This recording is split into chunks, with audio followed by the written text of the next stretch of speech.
Lancement ce lundi 15 avril de l'atelier national d'information sur l'accord portant création de la zone libre-échange continentale africaine à l'hôtel Massalé.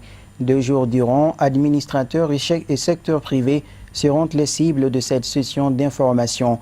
La cérémonie était placée sous la présidence de M. Yaya Sangaré, ministre des Maliens de l'extérieur et de l'intégration africaine, avec à ses côtés son homologue du commerce et de la concurrence. Marietou Diallo et Baba Keita nous en disent plus.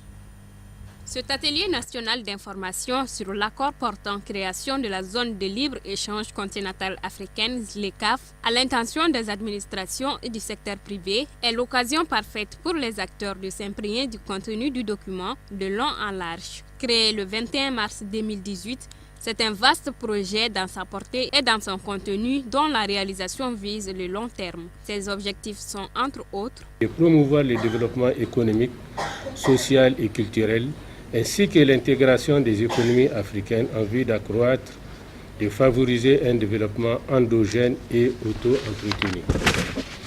Au titre des progrès réalisés, nous notons l'adoption de l'accord instituant la zone de libre-échange continentale. Aujourd'hui, 52 pays sur 55 l'ont signé et les 3 pays non encore signataires sont le Bénin, l'Érythrée et le Nigeria. C'est pourquoi l'Union africaine affirme tout son soutien au Mali dans son effort d'opérationnaliser la zone de libre-échange.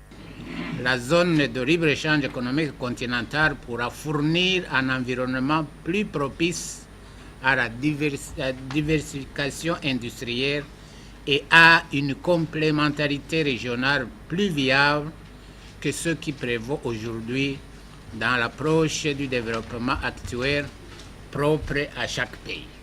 L'Union africaine félicite le Mali d'avoir été parmi les premiers à ratifier l'accord sur la zone de libre-échange continentale, marquant ainsi la volonté politique des plus hautes autorités de soutenir l'intégration continentale comme objectif stratégique.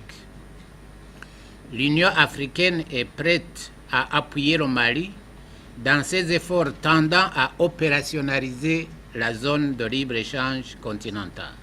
Au nom du secteur privé, puisqu'il s'agit notamment des opérateurs économiques, le président de la Chambre du commerce et d'industrie du Mali a affirmé la disponibilité de sa structure à faciliter les travaux d'opérationnalisation de la ZLECAf.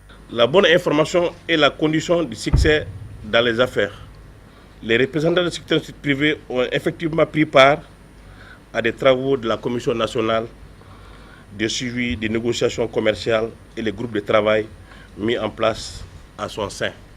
La création de la zone libre-échange continentale africaine c'est une décision politique des chefs d'État et de gouvernement pour mettre fin à la marginalisation de notre continent, stimuler la croissance économique, lutter contre le chômage endémique qui frappe la jeunesse africaine et augmenter les échanges commerciaux entre les pays africains. Tout en rappelant les missions de son département quant à l'opérationnalisation de la zone de libre-échange, le ministre des Maliens de l'extérieur et de l'intégration africaine, M. Yaya Sangaré, a prononcé les mots d'ouverture de l'atelier.